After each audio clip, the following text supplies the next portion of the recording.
என்ன குள்ளா போட்ட குமாரு, ரோடு போடுறியா? போடு போடு. நீ ரோடு போட்டா அதுல நாங்க கோடே போடுவோம்டா. யாருக்கிட்ட? டே கோபால், யார் நீ? டேய், இருப்பு பிச்சைக்கு பொம்பளை பொறுக்கி ஐயர்ரா, கச்சிடம் வரல் துண்டா வந்துடும். ஐயோ சார், இந்த மனித ஜென்மதெல்லாம் மசாஜ் பண்ணும்போது யாரும் வர சொல்றா? இவன் நல்லா ஸ்மைல் பண்ண, நல்லா நல்லா காமி, வெக்கப்படாத.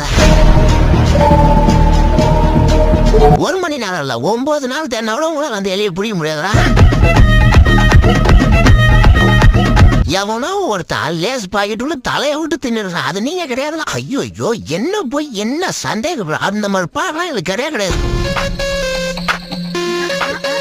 எப்ப மழை வருது, எப்ப நல்லா வருதுன்னே தெரியல. அதான் ஒரு முன்னெச்சரிக்கையா. நம்ம இன்ஸ்டாகிராம் லிங்க் இருக்கு, ஃபாலோ பண்ணிக்கோங்க. யாருமே சப்ஸ்கிரைபே பண்ண மாட்டீங்க. நான் கோச்சிங் போங்க.